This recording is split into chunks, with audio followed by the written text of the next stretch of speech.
It takes time, it takes patience, it takes compassion, empathy, and very little manipulation. Like you stop the games when it comes to this. Like stop playing games, because when you're gaining somebody's trust, you're walking on eggshells. How to regain trust after you fucked up. You know, this could be fucking up in many different ways, but let's talk about the nuclear bombs of fucking up, like cheating on him, or breaking up with him and you trying to get him back, or just losing the person's trust. All right, I'm gonna show you how to regain the person's trust. It's a lot easier to tear down a building than to build one up. You see, it's a lot easier. It requires less thinking. It requires less intuition. You know, but to build a building, it requires a lot of work. It requires a lot of patience, and it requires consistency. So it's the same thing. When you lose somebody's trust, it's extremely difficult to regain their trust, at least at the level that it used to be. There's always going to be a slight edge of resentment, a little doubt per se, and no matter how present someone is, no matter how good of an individual someone is, that's still going to be in the back of their mind whether or not that's going to happen.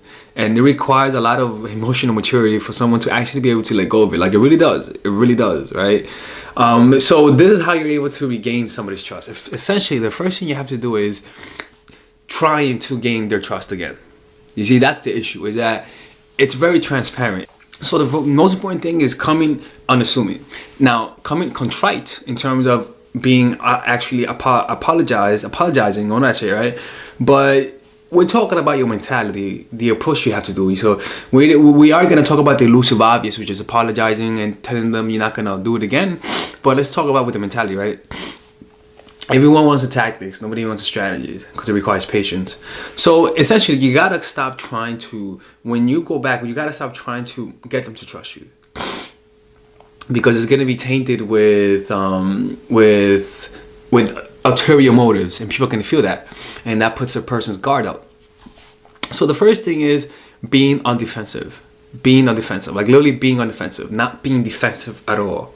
You know, like if you notice yourself wanting to defend a position, not being defensive, and that's because you don't want to be giving off the impression that you're trying to give off an impression. You see, you want it to look seamlessly and natural.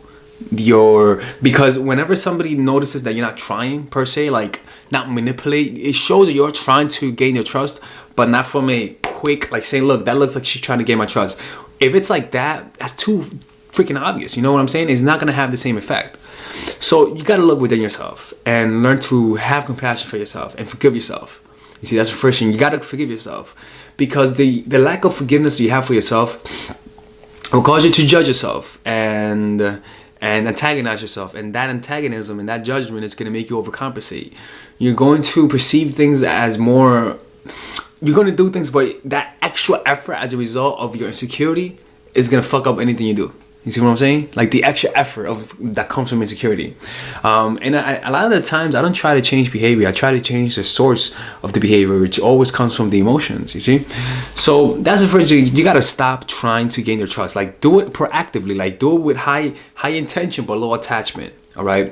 Another one is give very thoughtful gifts, but don't give thoughtful gifts initially. You see, take your time. Notice what the person needs. Notice what the person wants. And the less you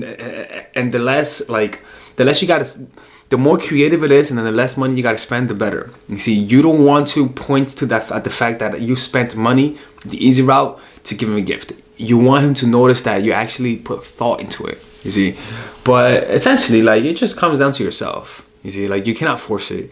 You have to forgive the person for having insecurities. You have to forgive the person for not believing you. You have to forgive the person for their vulnerability that they're gonna show. They're gonna be very defensive around you, and you have to be okay with it, because you fucked up. You gotta be okay with it. You see, you gotta play with it. You know, you gotta know where you stand. You see, you gotta know where you stand. You gotta know what you offer, and you gotta know what you have to lose. You see, and so that person, they're the one who's looking to see if you changed. And the less you try to show that you changed, and you actually change on your own through naturally focusing on it, not for the incentive of getting the person back and getting the trust, but simply because as a human being, it comes from an internal desire to improve of yourself. You're going to show that you changed. But you first got to change, you see, and the fastest route to changing is through meditation. Meditation does promote neuroplasticity, I believe so, right? Yeah, it makes you more malleable. It helps you change more. You become less resistant to new ideas. In addition to that, visualizing the kind of person you want to be, visualizing the kind of person you want to come across, and how you want people to react to you. Making sure that the vision that you see is of you showing that you're faithful, but at the same time not trying, like just being natural. So yeah, that's how you gotta do it, you know. Like there's pretty much not much you could do in terms of letting the person heal, you see. Like the person's already not trusting you, even though they like you or they love you and they feel the desire, you know. It takes time, it takes patience, it takes compassion and empathy, and very little manipulation. Like you stop the games when it comes to this. Like stop playing games, because when you're gaining somebody's trust, you're walking on eggshells, you see. All right, ladies and gentlemen, if you guys ever want to learn how to use your feminine energy to influence people, learn how to use your masculine energy to become more assertive, and also learn how to blend both energies to improve your dating life, your spiritual life, honestly, your relationship life, your family life, your career life, this is the course for you. If I had to make a course for my nieces, I have two nieces, one is 19 and one is 15. 16. Holy shit. Oh my God, he's a bad fucking uncle. He's a bad uncle. Get out. Shut up, Melissa. You should get this course, right? And this is the course that I will make for them. So, for example, watch the curriculum, right? In the first week, we're going to be showing you how to establish a strong masculine foundation without letting it hurt your feminine energy. This masculine foundation is a source of who you are, right? It's your bodyguard. Without this, whatever feminine energy you create will be destroyed by the outside, because your masculine is your shield. So we'll talk about goal setting. We'll talk about how to develop a serious attitude. We're going to be talking about how to use more logic, how to use more goal-oriented behavior. It's more how to be a man. you know. Now the next one is how to embrace the feminine energy, right?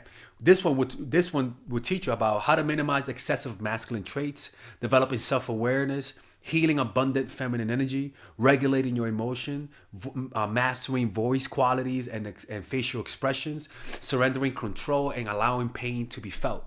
This is honestly, this will supercharge, like Kaioken, your masculine energy. After that, we have femininity in the workplace, and how to be feminine in the workplace without letting people take advantage of you, and the nuances of how women on power should behave versus women who are subordinates in the workplace, and even the dress code. This is based on psychology, people. It's kind of insane. I'm actually excited about this one. The next week, we talk about navigating the labyrinth of male and female friendship. And this, a lot of women find confusing, so we talk about that. And how to identify envious friends, how to identify the good friends, how to keep male friends, and how to keep female friends. Week 5, we talk about how to release the burden of the past and stop and destroy mental projections. This is actually really powerful. And then week 6, we talk about how to increase your observational power so that you can read people better. And we have a bunch of bonuses. The course starts at $99, and you guys can pre-order the course today at $69 before it goes out. If you're watching this, most likely I'm in the meditation retreat, so I will be praying for all of you guys. And just click on the description down below of the video. Right there, you'll see it, and you could pre-order that course. It's gonna be out by the end of next month or the beginning of February of March. One of the two, people, because I have a 10-day retreat to do, and I want to finish the course after the retreat, because I think the ideas are gonna be so much better. All right, man. I'll see you guys later. Pre-order, man. Oh, I'm closing the channel.